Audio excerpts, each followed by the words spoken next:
the conversation.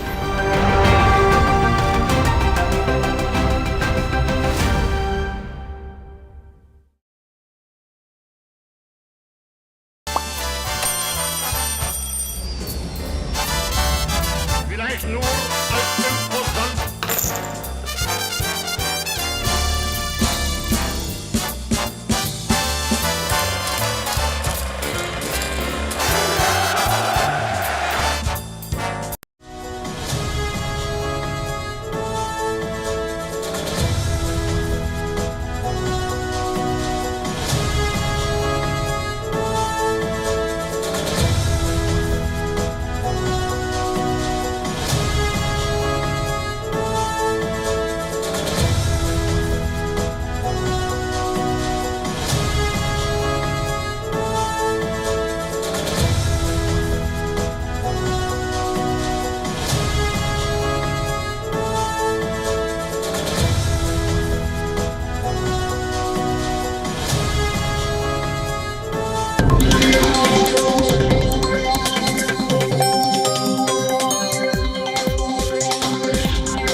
Hello and a very warm welcome. You're watching Gravitas with me, Molly Gambhir. Here's a look at what's lined up for you on the show tonight.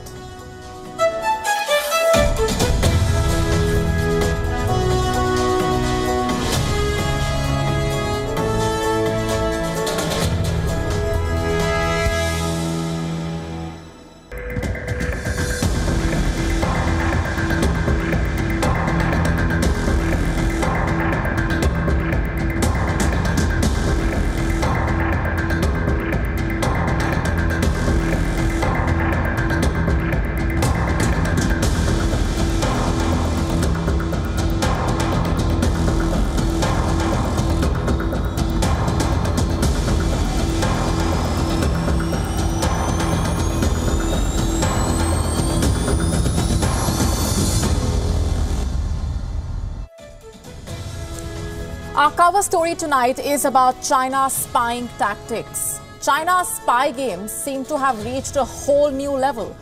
And the recent developments, which we will be putting together for you, beg the big question.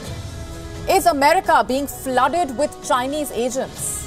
We tell you all about some strange activities on America's southern border, with a record number of Chinese nationals crossing into the United States. In fact, Chinese men with recorded link to the PLA are entering America. What really is China's game plan here? What is Beijing up to? And what is America doing about all of this? This and more coming up shortly. Also on the show for you tonight, with pro-China Mohammad Moizou winning the Maldives presidential polls, has China won the game in the Maldives? And what does this mean for India? Has Bangladesh leader Sheikh Hasina become paranoid?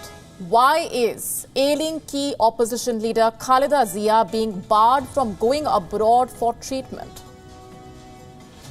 Will India ban the use of perfumes by pilots? We tell you what the reports are saying as of now.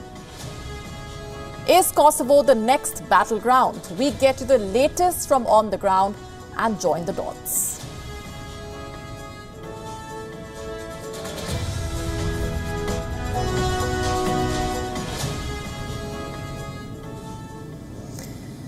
Something strange is unfolding on America's southern border. Men of eerily similar attributes are crossing into the United States from Mexico.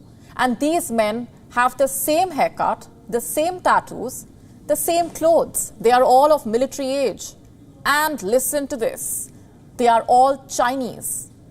Are they also all spies?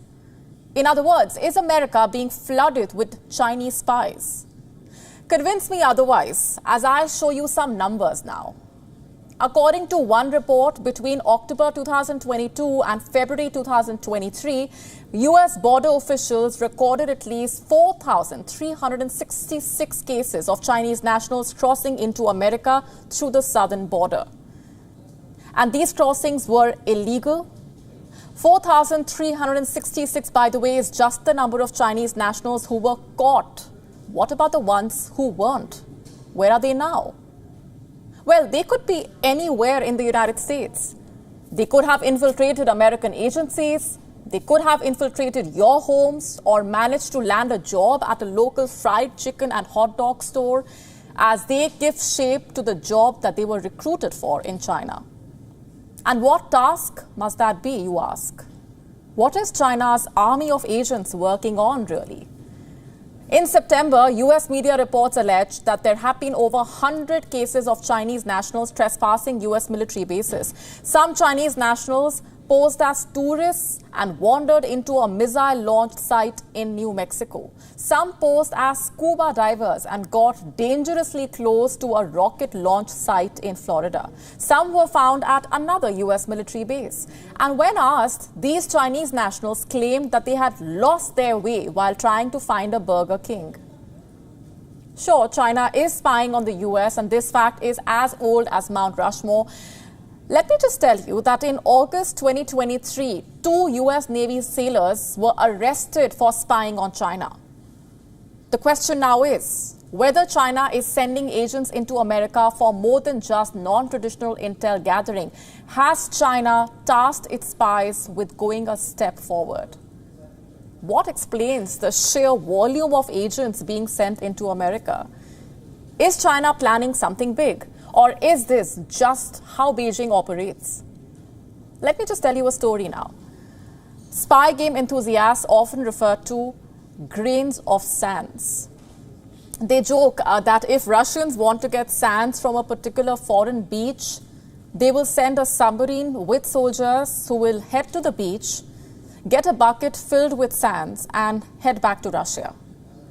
But if China wanted a bucket full of sand, Beijing will send 500 people to picnic on the beach and have each of them pick up some sand and bring it back to Beijing. That's where the grains of sand approach comes from. Beijing, in fact, many believe, relies on amateur and ethnically Chinese collectors. Back to the question, are those crossing into America nothing but amateur collectors? In other words, can the danger be discounted? I warn you against it. Did you know that during the pandemic, China sent agents who kidnapped over 2,500 fugitives from abroad and brought them back to China? This was essentially part of China's Operation Fox Hunt. Most of China's victims were either bloggers or journalists or Tibetans or Uyghurs or Hong Kongers or lawyers. Some 5.4 million Chinese nationals live in the U.S. Some 88,000 Chinese asylum seekers stay in the U.S. As of 2022, at least 500 to 1,000 Uyghurs were waiting in the U.S. for asylum. In the U.S., in fact, in May this year, 2 Chinese agents were arrested for plotting against a New York-based Falun Gong organization. Have Chinese agents crossing into the U.S. been tasked with going after dissidents? And should America start preparing for assassinations, blasts, and enforced disappearances? As I speak, America is a sitting duck. Those in positions of power are doing nothing. This man on your screen is Mark E. Green. He is a Republican and the chairman of the House Committee on Homeland Security. And earlier this year, he gave an interview to Fox News where he basically spoke about the rising number of Chinese nationals crossing into America illegally. He said, and I'm quoting, that number just continues to climb. 10,000 plus Chinese nationals. It is crazy. We now have information that some of those are tied to the PLA. Reports say the number of Chinese immigrants crossing into the U.S. from the southern border has gone up 400%. Let me repeat that, 400%. And what has U.S. President Joe Biden said on the issue? Nothing. What is he afraid of? What is he waiting for? For more Chinese agents to cross into America, is it? When was the last time spies conveniently used conventional border crossing points and authorities looked the other way? So this is embarrassing, to say the least. And the joke right now is on America. But if you are a critic of China and if you are watching us from America, then thanks to Joe Biden, your life could be in danger. Chinese agents could be lurking in the shadows, following your daily activities, looking for the right moment to strike.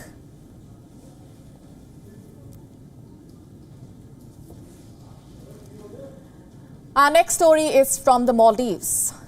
Has it officially slipped into China's embrace? Has Beijing won the game of supremacy in this Indian Ocean archipelago? I'm asking these questions tonight because 48 hours back, Maldives elected a new president, a leader who many say is pro-China. His name is Mohammad Muizzu. He represents the People's National Congress, and previously he was a long-time housing minister. On Saturday, he became the country's president-elect. He defeated the incumbent president, Ibrahim Mohamed Solih. If we speak of the numbers, Mohammad Muizzu acquired over 54% of the votes. His rival, the incumbent Mohamed Solih, won 46% of the vote. Muizzu apparently won by over 18,000 votes. He is now all set to be sworn in on the 17th of November.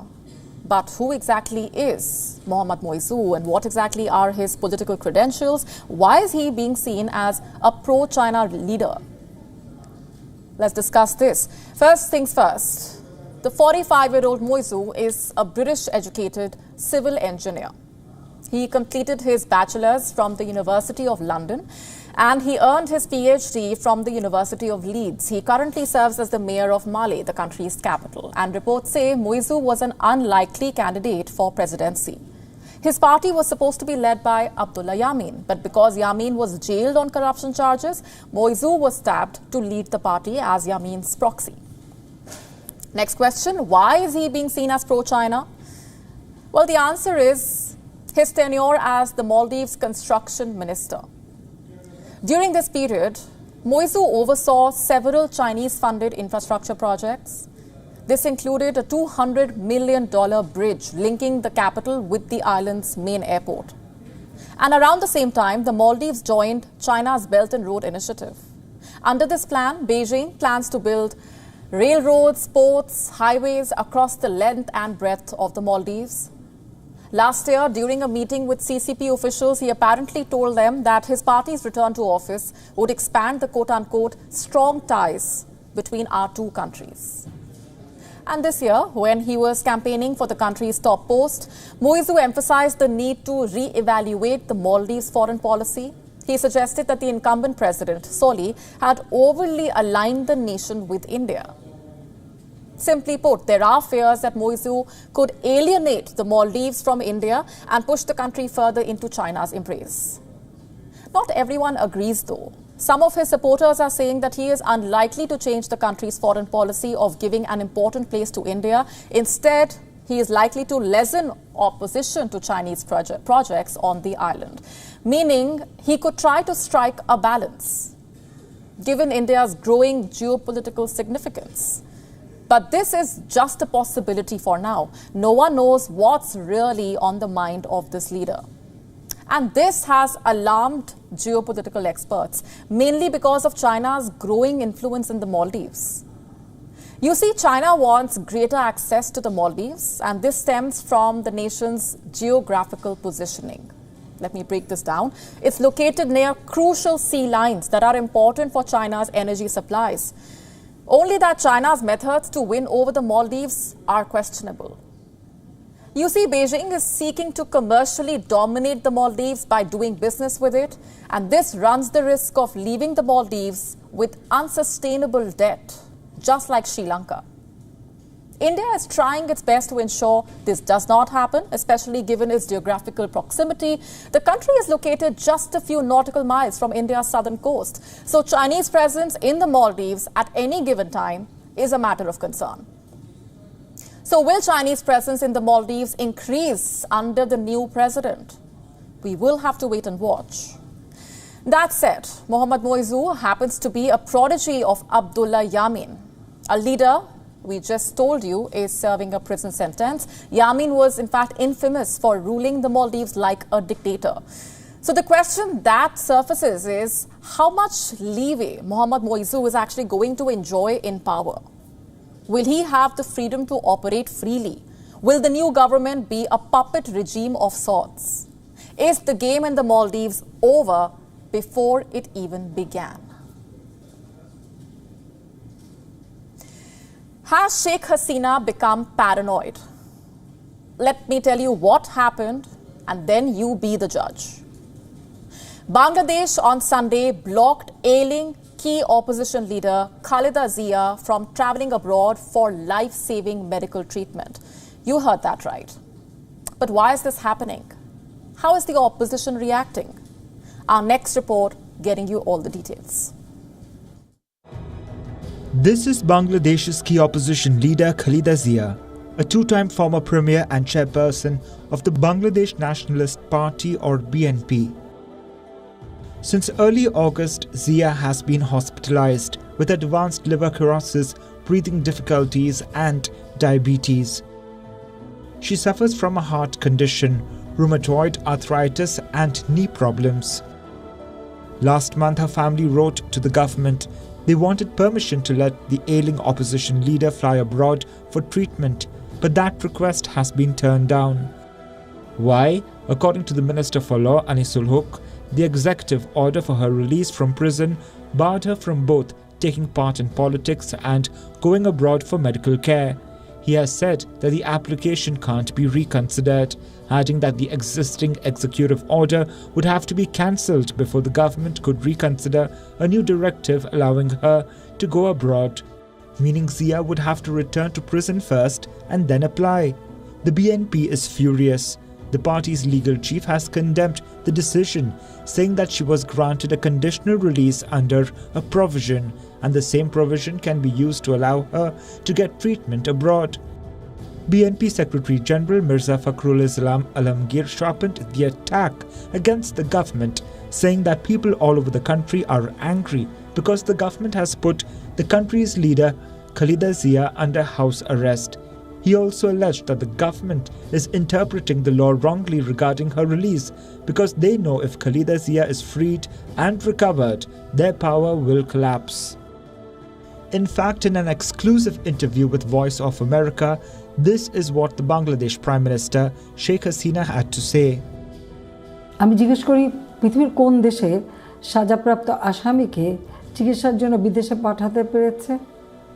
পৃথিবীর কোন দেশ দেবে?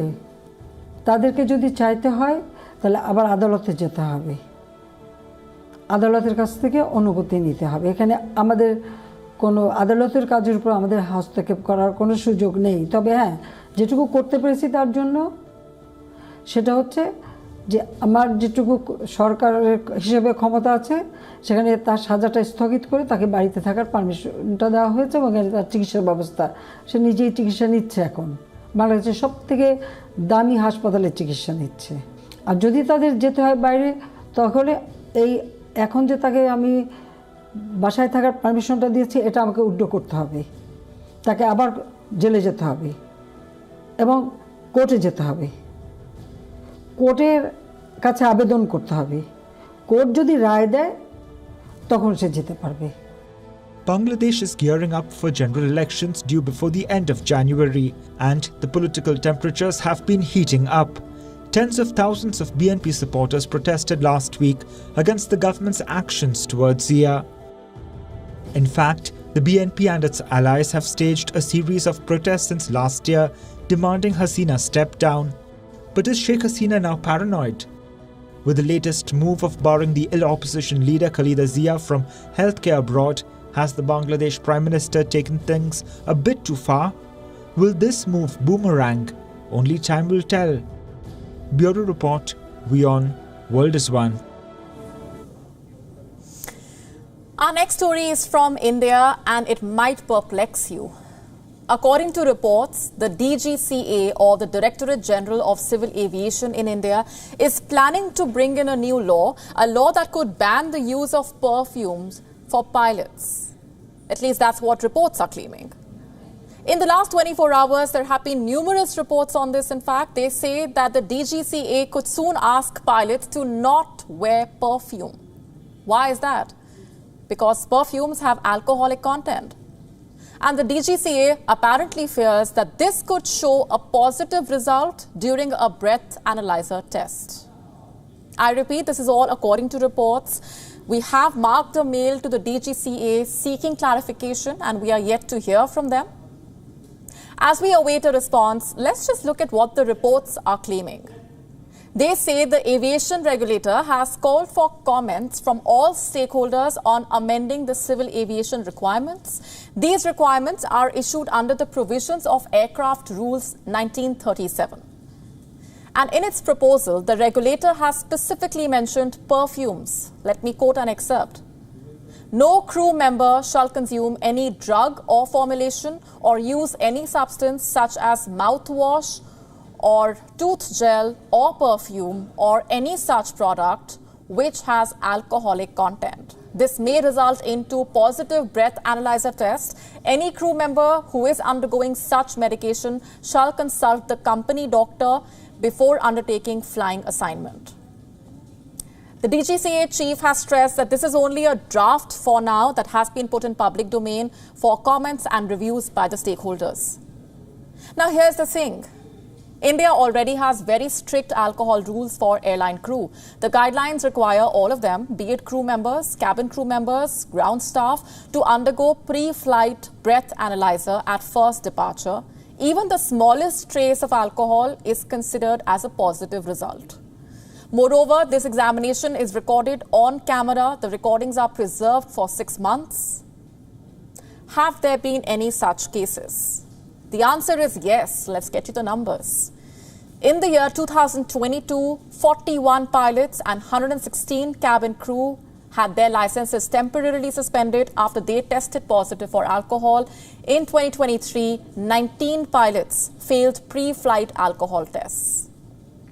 What kind of punishment did they face? Well, pilots who failed the alcohol test are barred from flying for 3 months. Second-time offenders are barred from flying for 3 years. And if you fail the test a third time, your flying license is permanently revoked. Is banning pilots from wearing perfume a bit too much, or is this a step in the right direction? Well, the jury is out. Some say this will eliminate the possibility of any potential risks. Others say it could jeopardize the careers of many pilots. What if a perfume that they are wearing shows a positive result even if they did not consume alcohol? Will their license be revoked for 3 months, or will there be a process to distinguish when a breath analyzer detects alcohol in the perfume? Also, the question is, how far will this ban go in the future? Because there are a host of things that can trigger a false positive on a breath analyzer. This includes a bug repellent, some fruits, energy drinks, fermented sodas, protein bars, even certain types of medication. For now, we have to wait and watch where things are headed. The US president seems to be stuck in a tight spot. Joe Biden is facing a challenging dilemma. On one side, he has the commitment to war-torn Ukraine. On the other, are Republicans at home who are demanding greater accountability for Ukraine aid funds. And Biden is caught in between. He has vowed steadfast support for Kiev, but will he buckle under pressure at home? And will that affect more American aid for Ukraine? On Sunday, Biden urged the U.S. Congress to stop playing games and negotiate an aid package for Ukraine as soon as possible. This after funding for Kiev was dropped from a stopgap bill that averted a government shutdown in the U.S. Speaking from the White House on Sunday after signing the last-minute package, Biden said he expected Republican House Speaker Kevin McCarthy to keep his commitment to secure passage and support needed to help Ukraine. Listen in. And I want to assure our American allies and the American people and the people of Ukraine that you can count on our support. We will not walk away The vast majority of both parties, I'll say it again, Democrats and Republicans, Senate and House, support helping Ukraine and the brutal aggression that's being thrust upon them by Russia. Stop playing games. Get this done. Remember, Washington has provided Kiev with at least $46 billion in military supplies alone since February 2022. This is in addition to other aid extended by the U.S. to Ukraine. And if you are about to question how long Washington will continue to extend this generosity to Ukraine, the war-battered country also has the same question. The head of the Ukrainian National Security and Defense Council, Alexei Danilov, has asked the West, please tell us precisely how long the West plans to support Ukraine, because Ukraine's backers have so far not clearly defined what their "as long as it takes" pledge actually means. But while Biden may be expressing steadfast support for Ukraine in its fight against Russia, secretly, behind closed doors, the Biden administration is worried.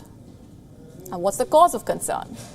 It is Ukraine's problem of corruption, of course. Kiev has bigger fish to fry than Russia, and the Biden administration is far more worried about that than they publicly like to admit.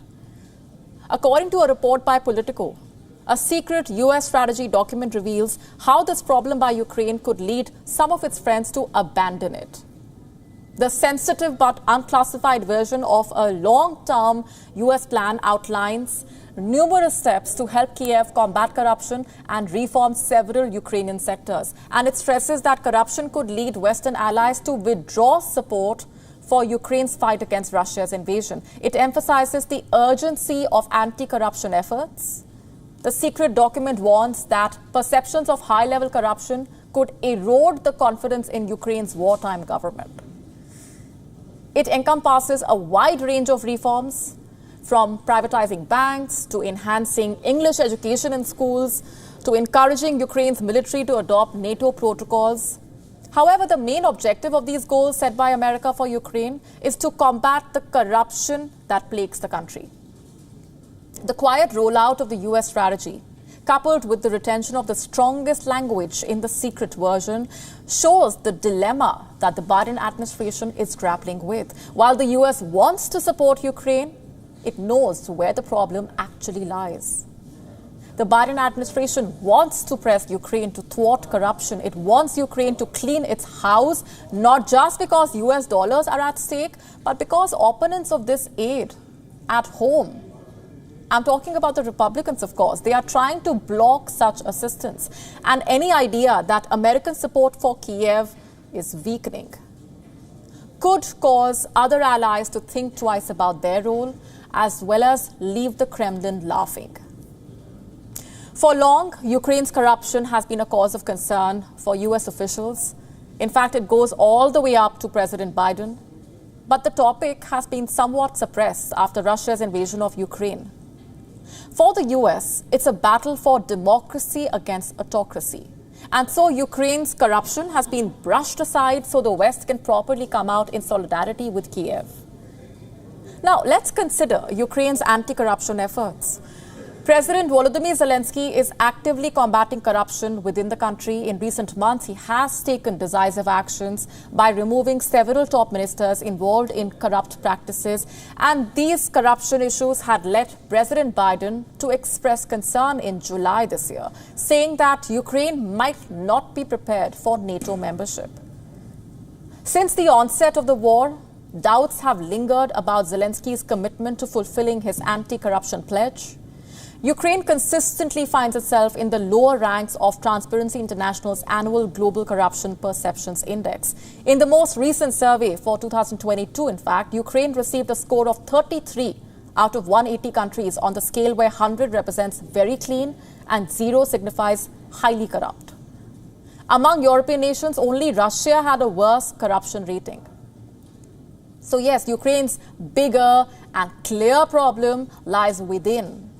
How soon it eradicates this monster could also determine its outcome in the war. And how many of you have heard about Kosovo? This tiny, landlocked Balkan nation could become the next battleground in Europe. What makes us say that? Because the US-led transatlantic bloc NATO has bolstered its troop presence in Kosovo over the weekend. Kosovo, in fact, has been on the edge after armed clashes marked a serious escalation with pro-Putin Serbia. So the question is the NATO playing with fire in Putin's backyard again? And will the Balkans explode amid the Ukraine war? Let me first update you about the latest developments. On Sunday, NATO announced that it will be sending some 600 additional troops to Kosovo. The NATO will be sending the troops to assist the already present troops amid tensions in the region. Tensions have run high between Serbia and Kosovo for 10 days. A battle between the police and armed ethnic Serbs holed up in a monastery had turned a quiet village in Kosovo into a virtual war zone. Now, we must remember that Kosovo has hosted around 5,000 NATO troops since 1999. Kosovo broke away from Serbia in 2008 after a guerrilla uprising. Its population consists of over 90% ethnic Albanians, with around 6% of the entire population being Serbian. Around 50,000 Serbs who live in the northern part of the country do not recognize themselves as citizens of Kosovo. Instead, they view Serbia as their homeland. And they also frequently clash with the Kosovo police and NATO peacekeeping troops in the region. Back to the present. NATO has bolstered its troops in Kosovo amid increased tensions. This follows the violent attack on Kosovo police on September 24th. The deadly assault on a police station occurred amid rumors that Serbia was building up its troops. And in the aftermath, the US issued a warning calling on Serbia to withdraw its forces from the border with Kosovo.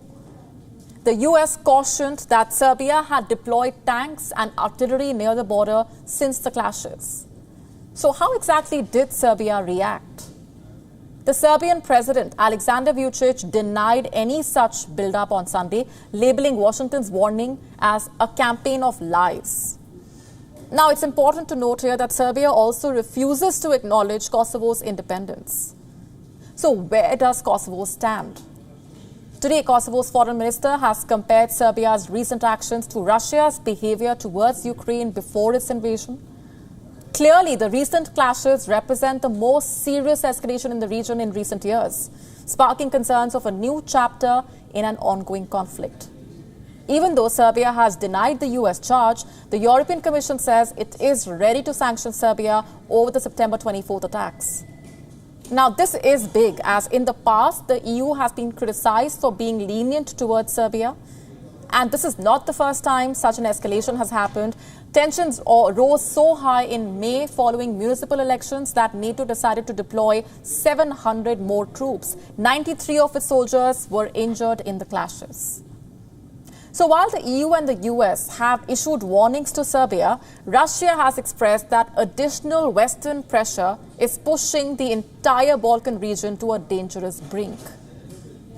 Putin is not deploying military forces to the Balkans, but he has faced accusations of attempting to destabilize the region.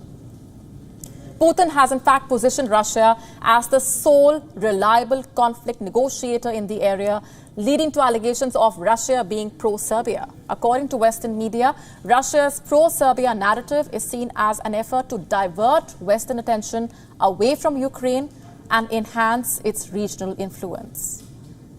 According to Western media reports, Serbia and Russia have been actively preparing the Serbian population for potential escalations in Kosovo for months, contributing to heightened tensions in the Balkans.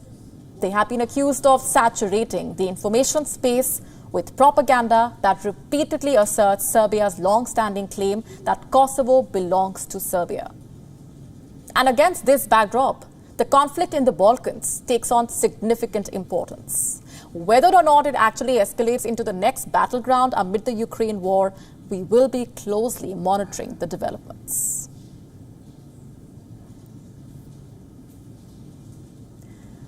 Last week, we told you how Trevor Noah got Bangalored. His comedy show turned into a comedy of errors. It was cancelled last minute. Fans had to go back home disappointed. Over the weekend, Trevor Noah was in Mumbai, and thankfully the show went on without any glitches. Except one. And Noah himself is responsible for it. He tried to use his woes into humor. the audience in his Mumbai show. How so? By roasting India's Silicon City, Bengaluru. So what were Trevor Noah's complaints? He said he was stuck in a car for 2 hours, courtesy Bengaluru's traffic. Because of that, he claims he missed his sound check, and then he went on to criticize the venue. According to Trevor Noah, the venue was not equipped to handle his show. He went on as far as to say to equate it to a semi-permanent tent. He further said, and I'm quoting, "They tried to turn the sound up so that you can hear what is happening, but because the room was not designed for human beings, what happens is the sound waves are now just bouncing around the room in every direction." He said this mimicking the echo in the room. The venue was not designed for human beings, is it? Who was it built for then? Noah alleged instead of a backstage area, he had to walk through an alley full of dogs, some of whom were in cages. He said, and I'm quoting, "I have never prepared for a show with a backstage area with dogs in cages." First things first, if Trevor Noah had so many problems with the venue, why did he approve it to begin with? Did anyone force him to do that? Reports say Noah traveled with his own team of technicians and sound engineers. All international artists do. They had approved the venue and equipment, in fact, according to reports, months before the date of the performance. Even before the contract was signed or the dates were announced, they were responsible for the technicalities. They were supposed to do the sound checks. They were supposed to do the due diligence. No point pinning the blame on India. It's Noah who should have prepared better for the show, for the traffic. The Bengaluru show was supposed to start at 7:30 p.m. It began half an hour late. Noah bore the brunt of Bengaluru's traffic. But what really was he expecting? If a comedian like him is going to organize a show, if thousands of people will be rushing to the same venue and many are heading out of the city for the long weekend, of course there is going to be traffic. Noah and team should have known better than to cry to an audience in Mumbai. Also, is Bengaluru the first to have traffic jams? Is there no congestion on American roads? Have a look at the global traffic scorecard for 2022. Globally, Chicago ranked second in terms of the highest traffic delays. People lost 155 hours to traffic. Boston came in fourth with 134 hours lost. New York City ranked 8th with 117 hours lost. Philadelphia was at the 10th spot with a delay of 114 hours. Did Noah never perform in these cities, or was he blind to these jams like more Western analysts are? American experts claim congestion shows the economy is moving. So it's actually a good thing. My question is it only good in America? When it comes to India, traffic becomes a headache and a reason to roast. Also something to pin the blame on for one's own lack of preparedness. And why just stop at traffic? Noah also complained about air conditioning in his Bengaluru show. He claims that they were making loud noises. What if the air conditioners were not working? He would have complained about the hot weather. The ACs were even turned off for 10 minutes to check if it was interfering with the sound. Agreed, it should not have come down to it. But again, the acoustics and sound checks were on Noah's team, as per reports. His team reportedly assured that the glitches had been fixed, and yet not one but both shows in Bengaluru were cancelled, giving Noah enough fodder to last a lifetime. What can you do if someone just wants to find faults?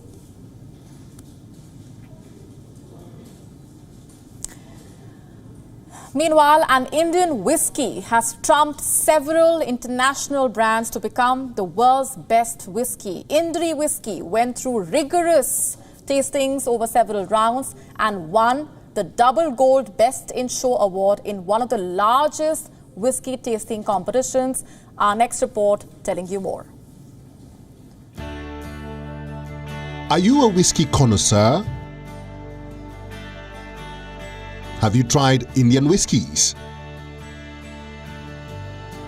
How about Indri whiskey?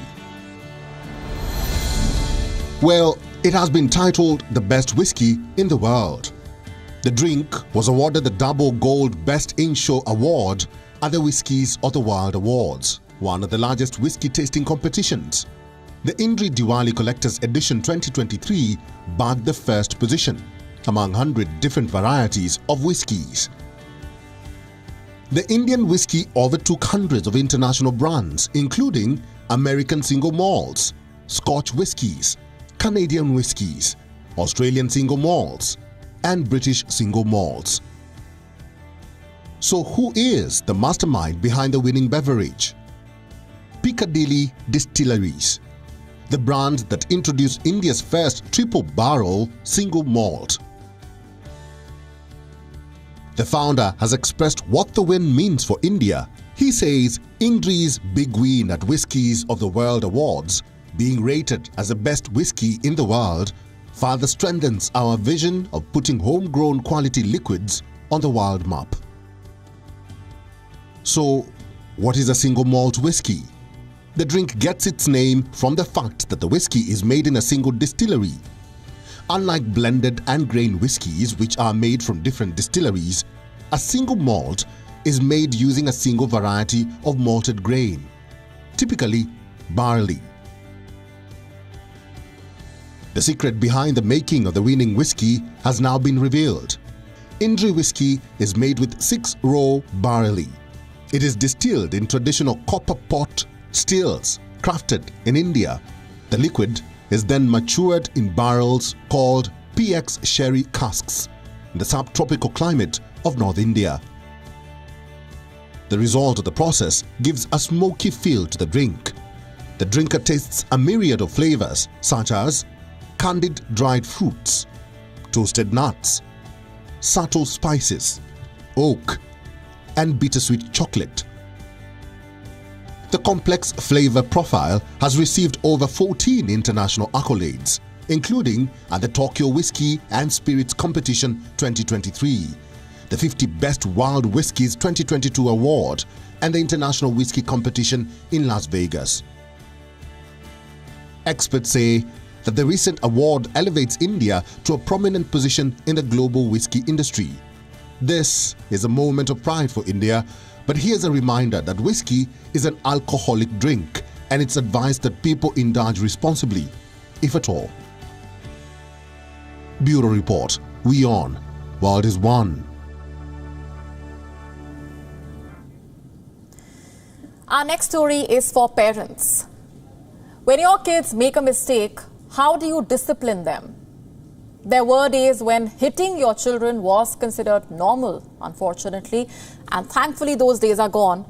But abuse still lingers in forms you might not even recognize. Do you yell at your child? Now, my question is not coming from a judgmental place. It is coming out of concern. Parents are only human beings, and it's only natural to lose your temper every once in a while, especially if your child is being unreasonable. But it should not come out on your kid. If your go-to method to discipline your child is by shouting at them, you need to rethink your ways. Have a look at this study.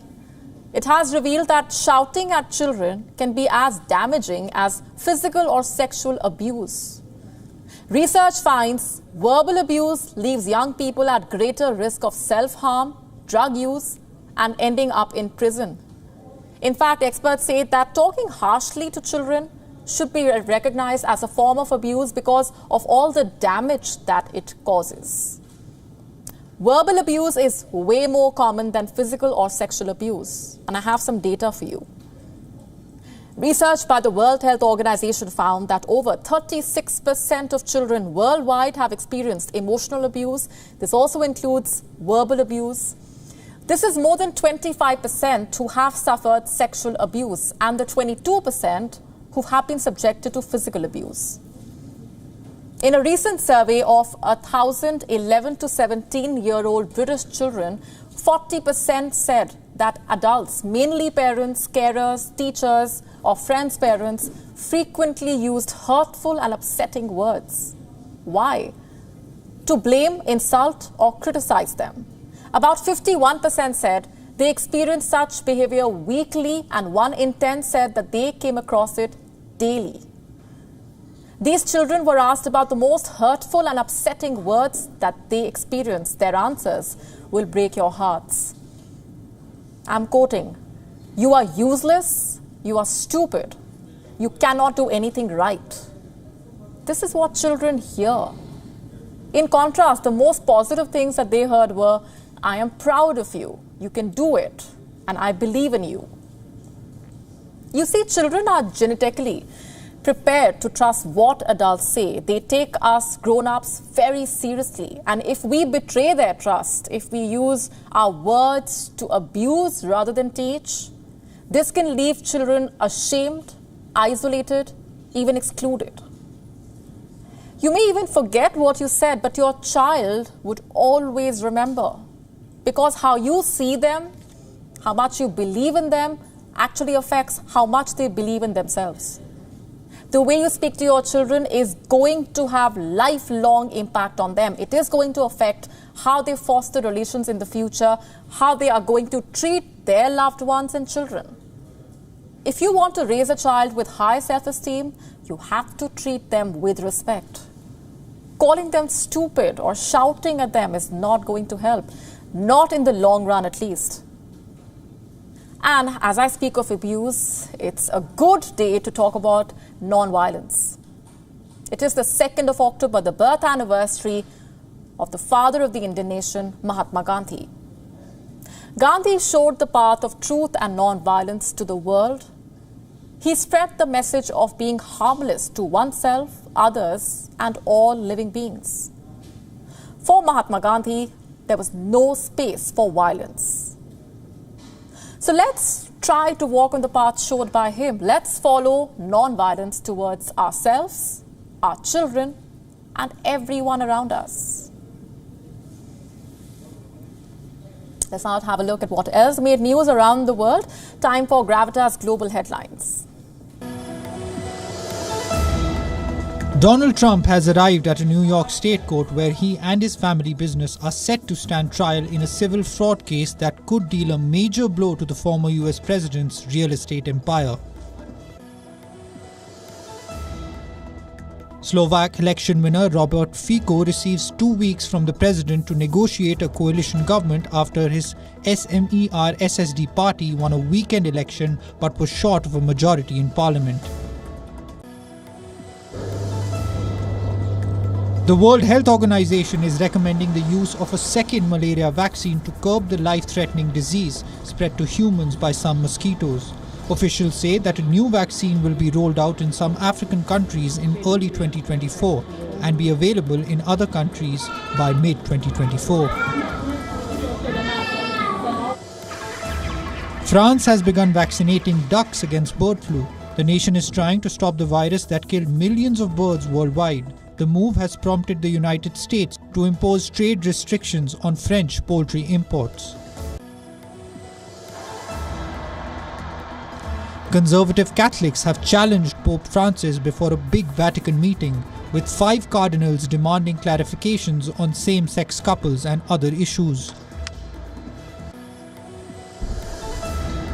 UN Migration Agency is concerned that deaths in the Mediterranean were being normalized and wants to work with governments to provide options for economic migration. At least 120 river dolphins have been found dead on a tributary of the Amazon River since last week. Experts say the deaths were caused by severe drought and heat. Hungarian scientist Katalin Karikó and US colleague Drew Weissman have won the 2023 Nobel Prize for Medicine. The two scientists made the mRNA molecule discoveries that paved the way for COVID-19 vaccines. World number 2 Carlos Alcaraz sealed a spot in the men's semi-finals of the China Open with a straight sets victory over Norway's Casper Ruud, while Daniil Medvedev overcame a mid-match wobble to beat Hugo Humbert 6-4, 3-6, 6-1 and move into the China Open semi-finals. North Korea maintained an eye-catching display in weightlifting at the Hangzhou Asian Games on Monday when Kim Il-gyong lifted 111 kg, setting a world record for the snatch on her way to gold in the women's 59 kg category.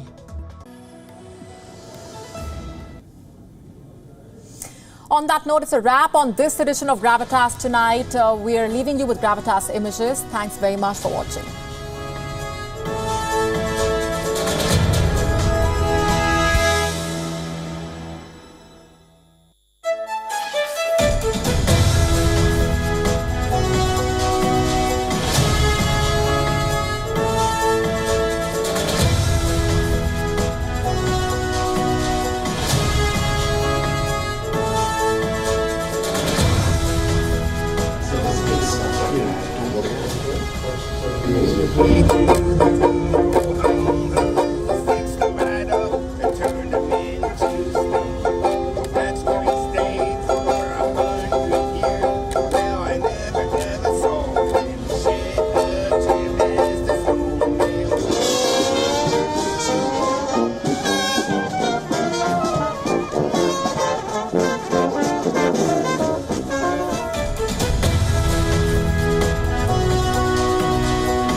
He changed cricket forever with an audacious game plan in 1996. Full toss in the air. These Sri Lankans are giving the Aussies a real hiding. A master strategist with an impressive CV. And now he turns cricket pundit for WION. I am Dav Watmore and I know what it takes to win a World Cup. If you love your cricket and don't want to be bombarded by the noise, then tune in to WION and WIONnews.com because Dave Watmore is in the house. Catch me on WION The World of Cricket through the next 7 weeks.